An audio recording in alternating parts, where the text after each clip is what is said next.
Muy queridos peregrinos, muy buenos días o muy buenas tardes a todos ustedes.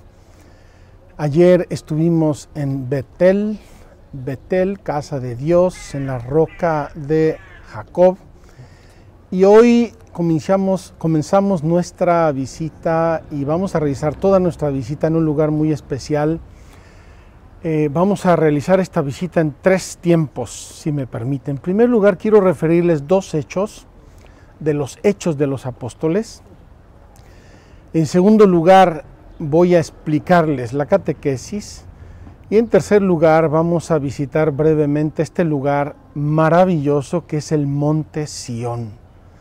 Estamos en el Monte Sión. Esta pequeña colina que les voy a mostrar después tiene 3 lugares santos del cristianismo importantísimos. Tiene el cenáculo, tiene el pequeño cenáculo, que es un convento franciscano aquí a mis espaldas, y tiene la Basílica de la Dormición de la Virgen también a mis espaldas. Esta colina pequeña que está en el sur de la ciudad amurallada, de la ciudad antigua de Jerusalén, es el Monte Sión. Como en muchos casos de la Biblia, una vez más, un monte. Monte Sinaí, Monte Betel, Monte de Carmelo, Monte Hermón, Monte de las Bienaventuranzas y muchos montes más. Pues bien, desde el Monte Sión estamos realizando esta transmisión y esta transmisión se refiere precisamente a un tema para nosotros maravilloso: la transmisión de la revelación. Voy a ponerles un ejemplo, queridos hermanos. Ayer hablamos de la revelación de Dios, la revelación paulatina a través de los profetas, a través de los santos, de los patriarcas, y toda ella orientada a Cristo. Cristo va a ser la última y definitiva palabra que Dios nos va a decir, y con eso nos dice todo. No necesitamos nada más ni nada menos para ser hombres y para ser santos y para ganar el cielo que conocer, amar y vivir el misterio de Cristo en toda su luz, es decir, con el Antiguo Testamento y con el Nuevo Testamento. Me voy a permitir hacerles un ejemplo.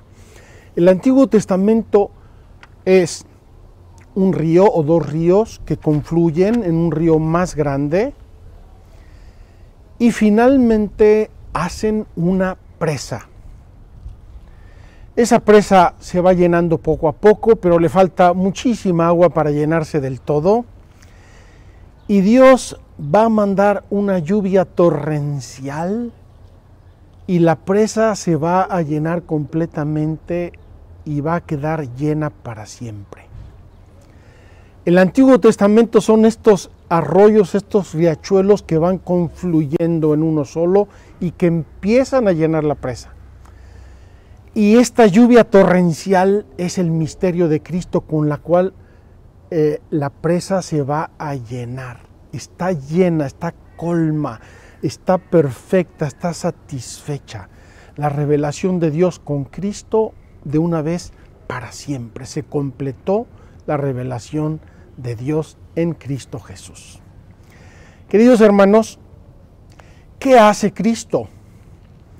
Cristo, dueño de la revelación, Cristo que es la revelación y en el que se cumplen todas las profecías y todo el Antiguo Testamento, va a establecer su iglesia y va a dejar en manos de la iglesia el deber, la obligación, el honor, la prerrogativa de transmitir a todos los tiempos y a todos los pueblos el misterio de Dios, la revelación de Dios. Entonces, esa presa, ayer al final de la catequesis en Betel, la habíamos llamado el depósito de la fe. El depósito de la fe. Esa tradición de toda la Sagrada Escritura y el misterio de Cristo juntos, que Cristo va a entregar a los apóstoles y a la iglesia, a los primeros cristianos. Y les va a decir, id a todo el mundo y predicad el Evangelio. Id a todo el mundo y predicad el Evangelio, enseñándoles a guardar todo lo que yo os he mandado y bautizándolos en el nombre del Padre, del Hijo y del Espíritu Santo.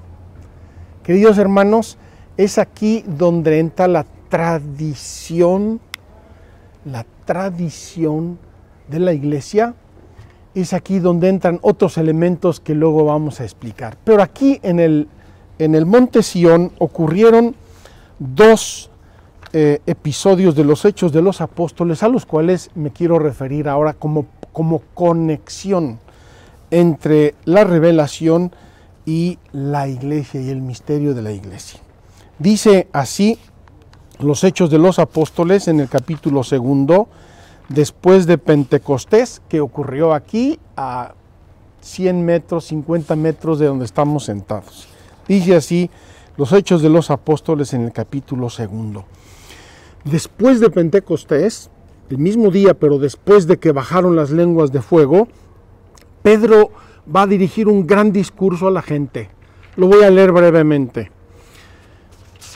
Dice así: entonces Pedro, presentándose con los 11, es decir, el colegio apostólico, levantó su voz y les dijo: judíos y habitantes todos de Jerusalén, que os quede claro esto y prestad atención a mis palabras.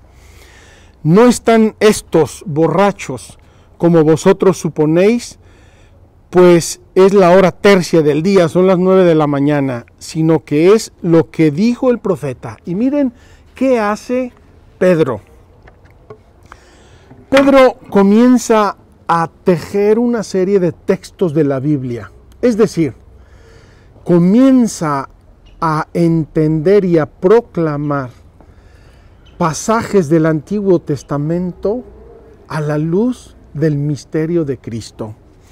Sucederá en los últimos días, está citando Pedro, dice Dios, derramaré mi espíritu sobre cada carne y profetizarán vuestros hijos y vuestras hijas. Vuestros jóvenes verán visiones y vuestros ancianos soñarán sueños. Y yo sobre mis siervos y sobre mis siervas derramaré mi espíritu. Sigue el discurso de San Pedro. Israelitas, escuchad estas palabras. A Jesús, el Nazareno. Fíjense, Jesús, el Hijo eterno de Dios, el de Nazaret. No hombre acreditado por Dios ante vosotros con milagros, prodigios y señales que Dios hizo por su medio entre vosotros, como vosotros mismos sabéis.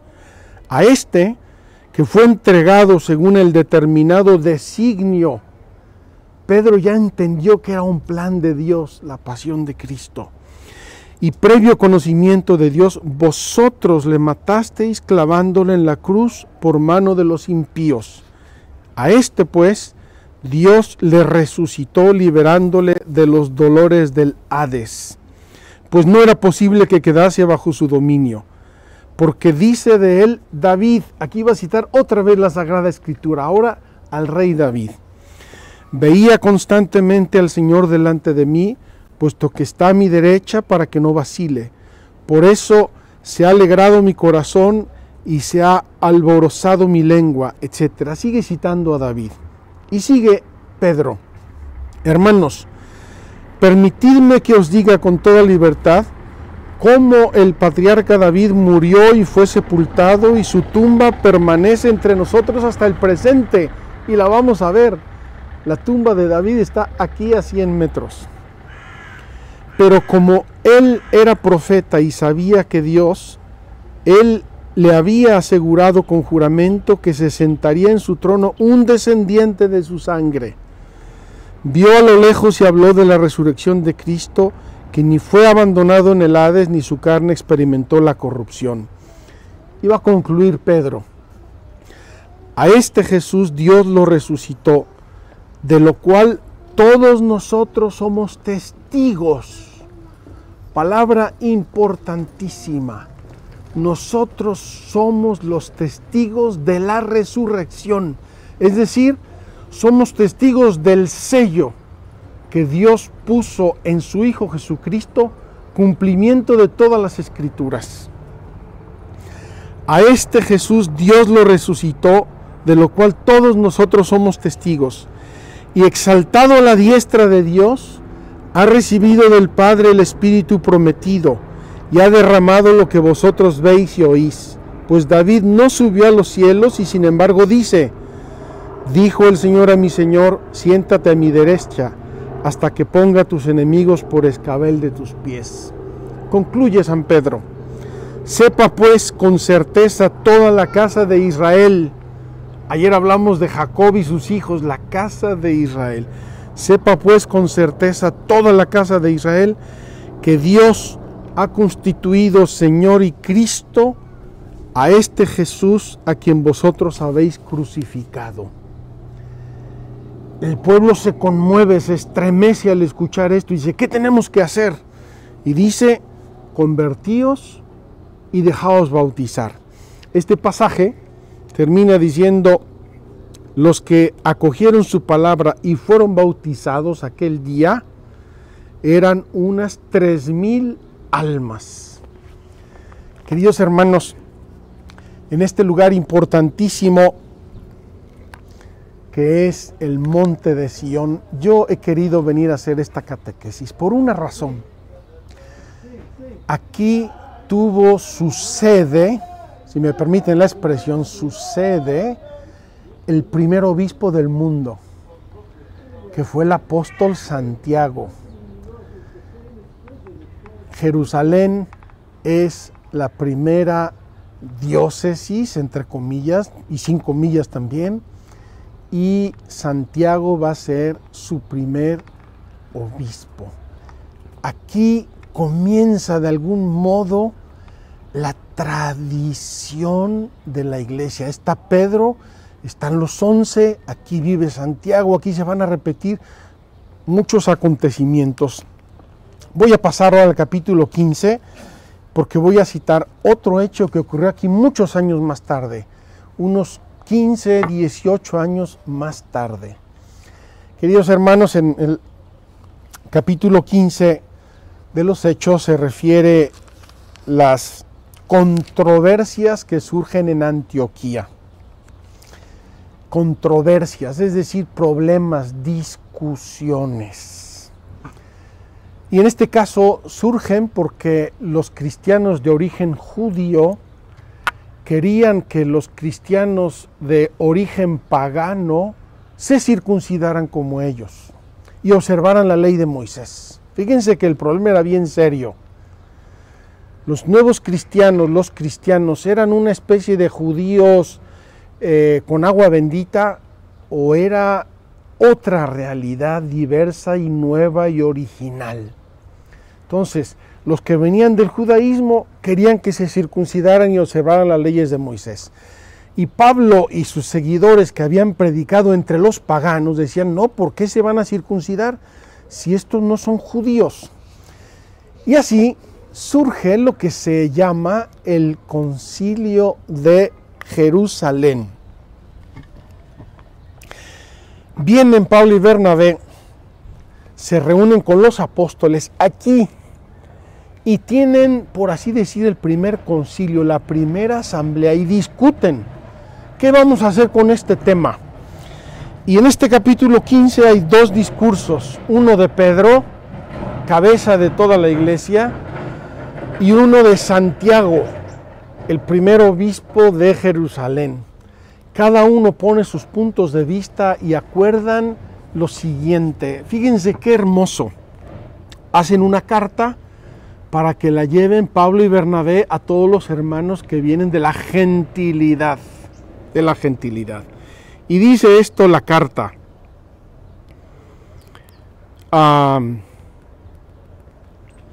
los apóstoles y los presbíteros hermanos saludan a los hermanos venidos de la gentilidad que están en Antioquía, en Siria y en Cilicia. Los apóstoles y los presbíteros de Jerusalén saludan a los hermanos que vienen de la gentilidad, a los que estaban dispersos por el mundo. Habiendo sabido que algunos de entre nosotros sin mandato nuestro, importantísimo, sin mandato nuestro. Os han perturbado con sus palabras, trastornando vuestros ánimos, crearon un problemón. Hemos decidido de común acuerdo elegir algunos hombres y enviarlos donde vosotros, juntamente con nuestros queridos Bernabé y Pablo, que son hombres que han entregado su vida a la causa de nuestro Señor Jesucristo. Enviamos pues a Judas y Silas, quienes os expondrán esto mismo de viva voz. Y van a leer la carta. Fíjense qué maravilla de carta. Hemos decidido, el Espíritu Santo y nosotros, queridos hermanos, estamos metiendo la mano en el corazón de nuestro tema. Hemos decidido, el Espíritu Santo, porque Él es el guía, Él es el director, Él es el que inspira, Él es el que explica, Él es el que aplica la revelación de Dios en todos los tiempos. Hemos decidido, el Espíritu Santo y nosotros, el nosotros es el colegio apostólico, los apóstoles y los presbíteros que se reunieron todos en Jerusalén, no imponeros más cargas que estas indispensables: abstenerse de lo sacrificado a los ídolos, de la sangre, de los animales estrangulados y de la impureza. Haréis bien en guardaros de estas cosas a Dios.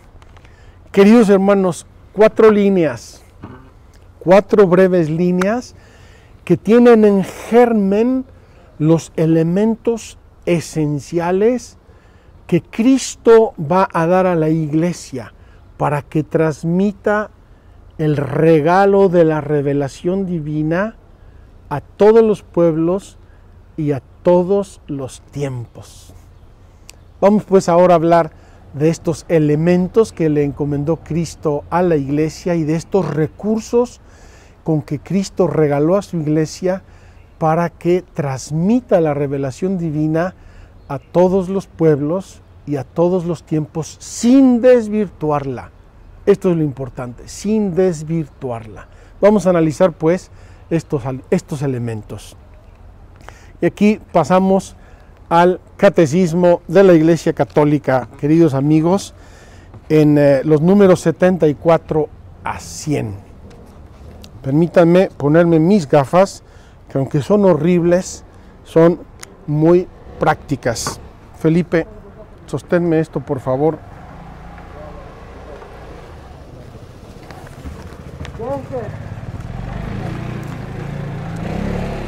¿Cuál es el motivo por el cual Cristo va a dotar a su iglesia de una serie de elementos? El motivo es muy importante y muy sencillo. Porque Dios quiere que todos los hombres se salven y lleguen al conocimiento de la verdad. Queridos hermanos, salvación y verdad, verdad revelada, verdad bíblica y evangélica, van de la mano. Cristo lo dijo en la última cena, que todos los hombres lleguen a la vida eterna, que consiste en conocerte a ti, Padre, y a mí, tu enviado Jesucristo. Bien, entonces, transmisión de la revelación. Tenemos la presa llena de agua por los ríos y los arroyos que confluían y por la lluvia inmensa que cayó, que es Cristo. Tenemos el depósito de la fe y Cristo se la entrega a su iglesia. Y aquí tenemos una primera parte, la tradición apostólica. Queridos hermanos, Cristo establece a los 12, establece a los apóstoles como depositarios del tesoro de la revelación y junto con ellos a todo el pueblo de Dios. Vamos a ver que cada uno tendrá a su manera un rol y un camino que realizar y una tarea que realizar. La predicación apostólica fue de 2 maneras: oral, los apóstoles comienzan aquí, lo acabo de leer, a predicar, Pedro, y siguen predicando, y cuando los persiguen en Jerusalén, van a salir por todos los pueblos y ciudades y empiezan a esparcir el evangelio, y luego se esparce a todos los rincones del mundo. Predicación oral e igualmente predicación escrita. Es decir, las enseñanzas de los apóstoles y las enseñanzas de los primeros cristianos quedan recogidas en una serie de escritos que es lo que nosotros llamamos el Nuevo Testamento. Los evangelios, que es el corazón del Nuevo Testamento, los hechos de los apóstoles, las cartas y el Apocalipsis y todo lo que conocemos como Nuevo Testamento. Y aquí los apóstoles van a entender, guiados por el Espíritu Santo, que ellos antes o después se van a morir. Y entonces empiezan a nombrar sucesores. La sucesión apostólica. Queridos hermanos, un obispo consagra a otro obispo, y otro obispo consagra a otro, y otro a otro, y otro a otro, y así de cada obispo del mundo mundial podríamos hacer una genealogía sacramental y llegar hasta uno de los apóstoles. Esta es una maravilla, es un don de Dios, es el mismísimo árbol, porque no hay saltos. No es que hoy se pierde la sucesión apostólica y dentro de 4 siglos, quién sabe quién y quién sabe cómo ordena un obispo. No. De obispo a obispo, de ser humano a ser humano, se realiza la sucesión apostólica. Y estos apóstoles y estos obispos van a ser los que reciben todo el depósito de la tradición viva de la iglesia. Entonces tenemos 2 elementos: la revelación y la tradición de la iglesia. Importantísimo, porque muchas cosas que nosotros vivimos y hacemos y rezamos todos los días, no las dijo Cristo explícitamente. Se las dejó encargadas a la iglesia para que la iglesia las desarrollara bajo la guía del Espíritu Santo. Les voy a decir una y con esto resumo todo. La misa. Jesús no les dijo, oiga, y desde mañana comienzan todos a ir a misa los domingos y la misa se va a celebrar así. No, la misa es parte de la tradición viva de la iglesia, es decir, surgió de la predicación de los apóstoles y de los primeros cristianos y fue tomando su forma y se fue desarrollando bajo la guía del Espíritu Santo. ¿Cuál es la relación entre la tradición y la Sagrada Escritura? Es muy sencilla. La tradición viva de la iglesia y la revelación tienen una única fuente, y es Dios. Es Dios Padre, o Dios Hijo, o Dios Espíritu Santo. Es Dios. Sobre todo, debo decir, como revelación, está muy centrada en la acción de Cristo, en la vida de Cristo, en los hechos y palabras de Cristo. Son 2 modos de transmisión que se complementan, se integran: la tradición viva de la iglesia y la revelación de las Sagradas Escrituras. Venimos así pues a un tercer elemento importantísimo: interpretación del depósito de la fe.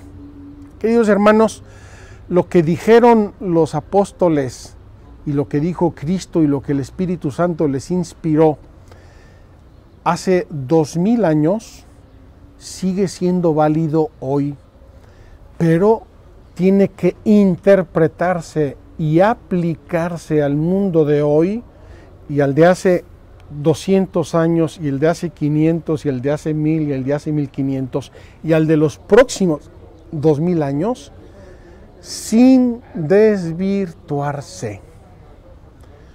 ¿Cómo poder mantener el tesoro de la revelación divina y de la tradición, el depósito de la fe, y irlo aplicando a un mundo cambiante y a culturas tan diversas sin desvirtuarlo? sin cambiarlo, sin empobrecerlo y mucho más sin deformarlo. Pues queridos hermanos, Dios encomienda esta tarea a toda la iglesia. Y cuando digo toda la iglesia, queridos amigos, estoy hablando al conjunto de pastores y fieles.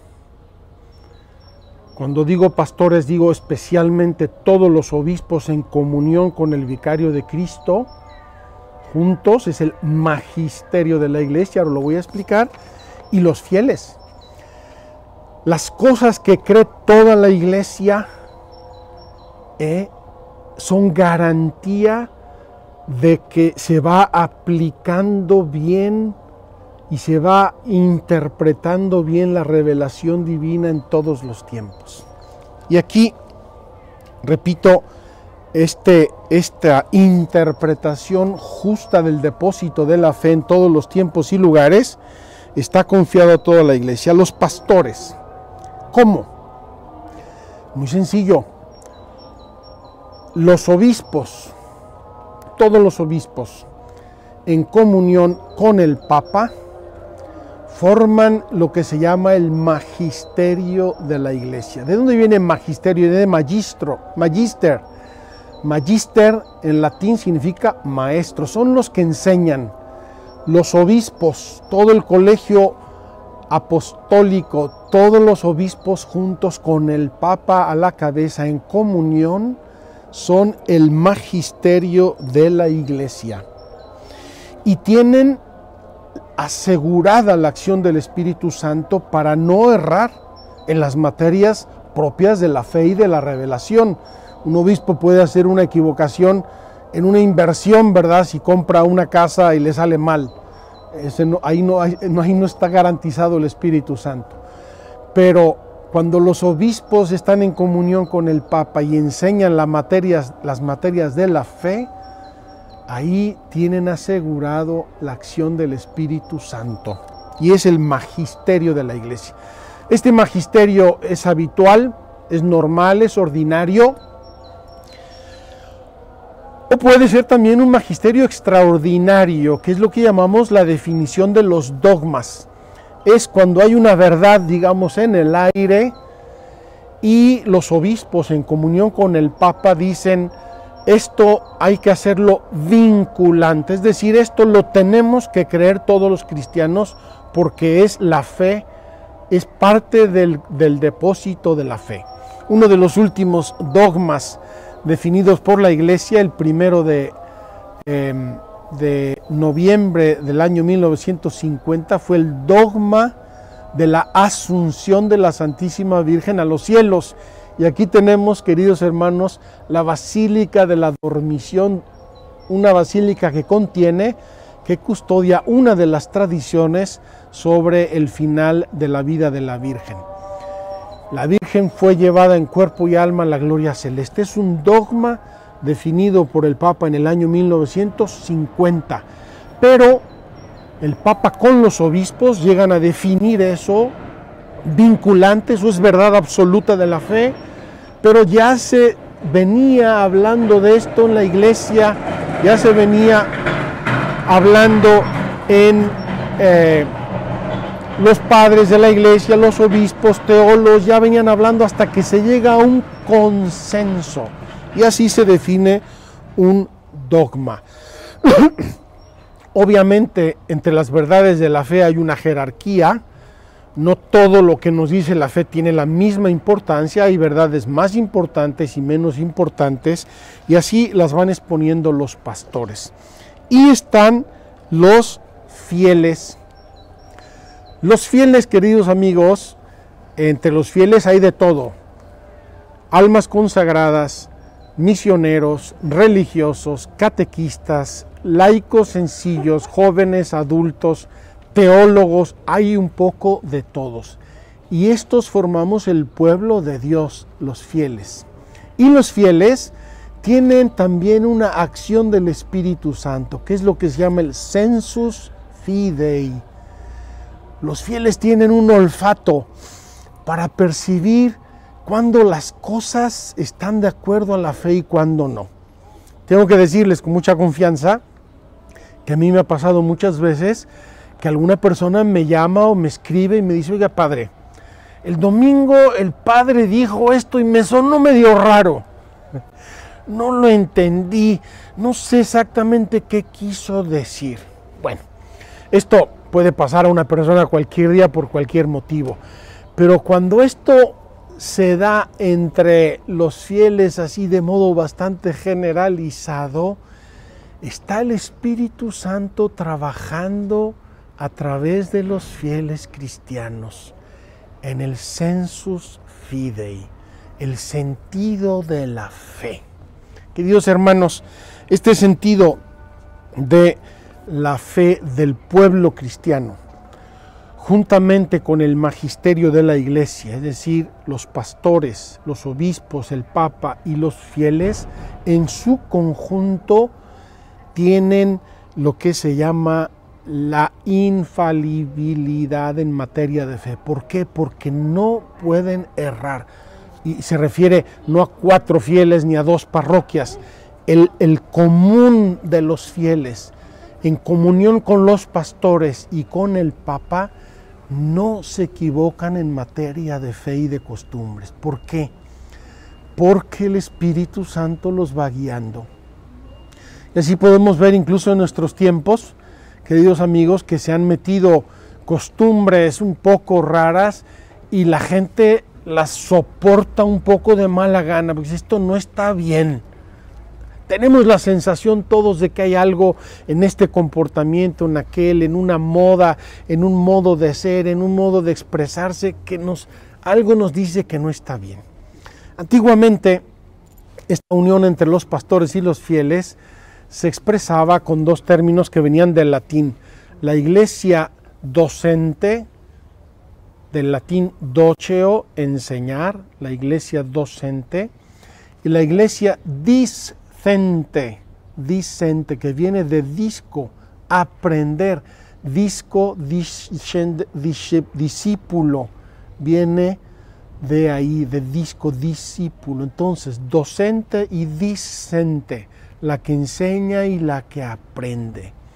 Queridos hermanos, obviamente entre los fieles más estudian, más leen, más meditan la palabra de Dios, las sagradas escrituras, las vidas de los santos, la oración íntima, personal, ante Cristo Eucaristía, ante la Virgen, el rosario, en fin, todas las devociones válidas y buenas y santas, van meditando, y el sensus fidei, el sentido de la fe, se va desarrollando más y más y más y más. Queridos hermanos, yo pienso aquí en el último catequista que existe en la tierra, en el mundo mundial, no sé dónde, en un pueblo lejano de los Andes, en Perú, o en medio del África, o en Corea, o en no sé dónde. Un catequista, un joven, una mujer, una mamá, que enseña la fe. No será un tratado impresionante de teología y no será tampoco el catecismo de la Iglesia Católica con sus 2000 páginas, pero aunque enseñe poco, transmite el don de la fe, enciende en los corazones el amor a Dios, el creer en Dios, el creer en la Iglesia, el amar la gracia, el amar al prójimo, el creer en la vida eterna, los rudimentos de la fe, formando su conciencia, abriendo su corazón a Dios y encendiendo su corazón con el amor y la gracia de Dios. Queridos hermanos, empezamos en Dan, Abraham, el inicio, la revelación natural, Dios nos hace capaces de él. Luego fuimos a Betel con Jacob, el sueño de Jacob, y ahí vemos toda la revelación que Dios realiza y que va preparando en el Antiguo Testamento y que culmina con Cristo, y con Cristo tenemos el depósito de la fe que Dios encomienda a su iglesia, toda la iglesia, todos los creyentes juntos, con diversas funciones y diversos ministerios. Los pastores como maestros de la fe, como colegio apostólico, y los fieles, y esto va a llevar la fe hasta fin de los tiempos. Queridos amigos, alguno podrá preguntarse con santa y sana curiosidad, ¿y cuándo llegará el momento en que todo el mundo crea en Cristo y lo ame, etcétera, etcétera, etcétera? Queridos hermanos, eso está en las manos de Dios. Recuerden que Cristo habló de los cristianos como levadura en la masa. Todos los que de ustedes sepan cocinar algo y los que no también, saben que en una gran cantidad de masa se pone una pequeña levadura y esa levadura se va desarrollando y va fermentando toda la masa. Pues queridos hermanos, el pueblo santo de Dios, pastores con el Papa y fieles, todos juntos, tenemos la Sagrada Escritura, la Biblia y el Nuevo Testamento con todos sus libros, la tradición de la Iglesia, el magisterio de la Iglesia, y con esto se asegura que la transmisión de la revelación vaya caminando sin diluirse, sin perturbarse en todos los tiempos, hasta que se acabe el mundo y llegue la gloria de Cristo glorioso y sea el juicio universal. Vamos ahora a hacer una visita muy breve a este monte Sión. Los que ya hicieron la peregrinación en octubre me van a perdonar, vamos a repetir un poco. Los que son nuevos en nuestras peregrinaciones, queridos amigos, van a conocer, aunque sea brevemente, el monte Sión y los lugares santos aquí custodiados. Síganme, vamos a hacer nuestra visita. Queridos peregrinos, vamos a hacer una visita veloz al monte de Sión. Aquí tenemos la muralla de Jerusalén, la muralla sur de Jerusalén, y esta puerta que es la puerta de Sión. Pueden ver allí cómo está crivelada por balazos y bombas de la guerra del 67 sobre todo. De aquí se sale y vamos ahora a caminar brevísimamente por el monte de Sión y les voy a mostrar 2 o 3 lugares que cristianos santos que conserva este lugar. Aquí tenemos a mis espaldas el convento franciscano del monte de Sión. Este convento es antiquísimo, si no recuerdo mal es por el año 1322 o 32, ahora no recuerdo la fecha exacta. Es el primer convento franciscano de Tierra Santa, es el inicio de la presencia franciscana, aunque estuvieron mucho antes ellos, pero es su primer convento. Por eso el padre custodio de la Tierra Santa tiene como título Custodio del Monte Sión y de los lugares de la Tierra Santa. Vamos ahora a seguir y vamos a ver en el fondo la Basílica de la Dormición que teníamos antes durante la catequesis. No vamos a entrar ahí. Ahí se recuerda el misterio de la Asunción de la Virgen y luego vamos a ver si está abierto el cenáculo y si no lo vamos a ver desde fuera.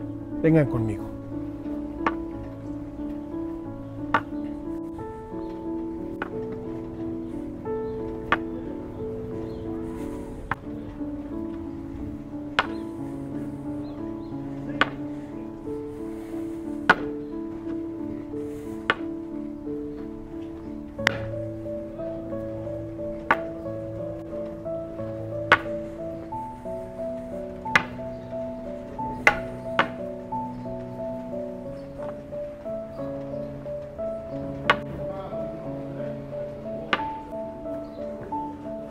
Queridos amigos, la Basílica de la Dormición, construida en 1910 por el gobierno alemán, está custodiada por los padres benedictinos alemanes y aquí se recuerda la Asunción de la Santísima Virgen a los cielos.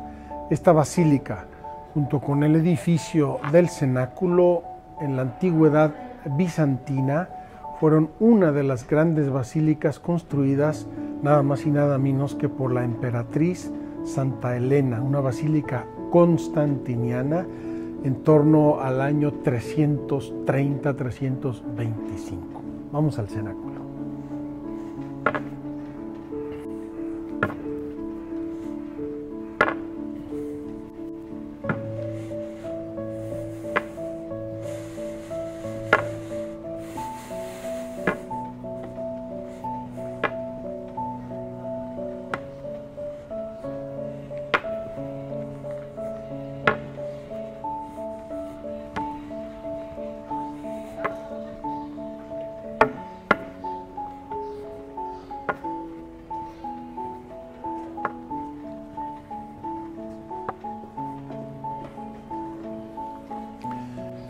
Queridos amigos, aquí tenemos este edificio.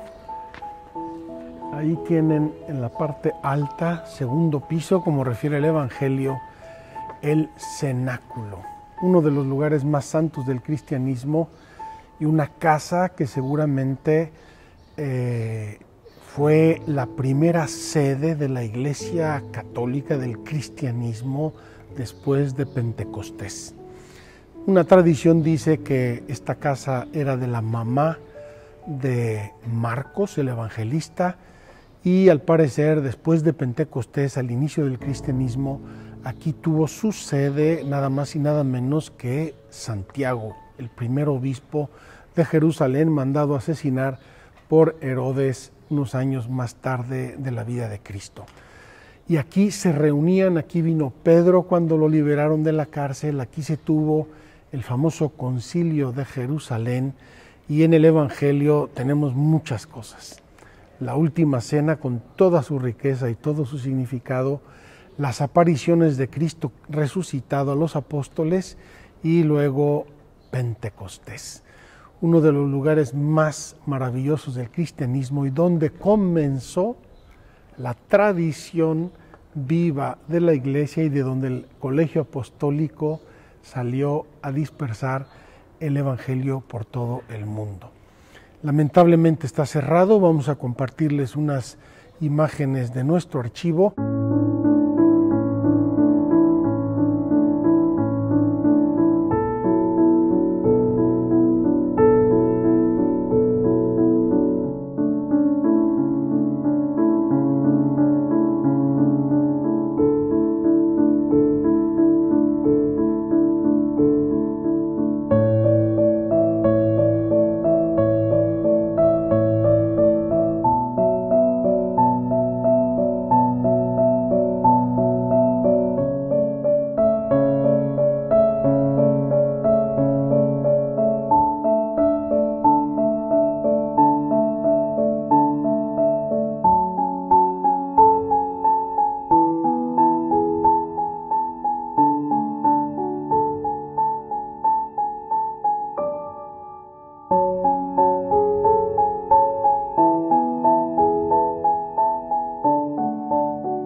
Queridos amigos, este lugar, como muchos lugares de Tierra Santa, ha tenido en la historia muchos periodos y muchas fases de construcción, destrucción, reconstrucción y construcción.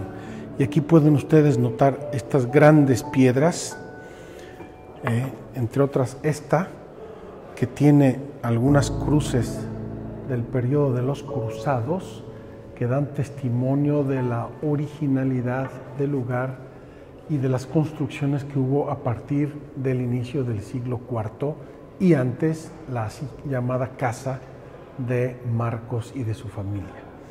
Vamos ahora pues a caminar en silencio hasta el pequeño cenáculo donde vamos a celebrar la Santa Eucaristía.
Queridos hermanos, estamos aquí, como pueden ver, convento de San Francisco, custodia de Tierra Santa, primer convento franciscano, el más antiguo convento franciscano de la Tierra Santa. En este recorrido de la fe hemos comenzado apenas, estamos de hecho en temas introductorios, los temas verdaderamente del credo van a venir ya en los próximos días. Y quiero que sepan que los franciscanos han hecho una obra maravillosa, benemérita, increíble en la Tierra Santa. Ellos poseen y custodian una gran cantidad de lugares cristianos, de lugares santos. Lo hacen con una dedicación impresionante, con una disponibilidad muy grande. Como pueden ver, estamos en pleno confinamiento en Israel, no hay gente apenas por las calles. Y sin embargo, los padres franciscanos, con mucha caridad y con mucho afecto, nos han permitido venir a celebrar la Eucaristía para todos y cada uno de ustedes. Vamos pues a celebrar la Eucaristía y así nos unimos en oración con nuestros temas de la fe.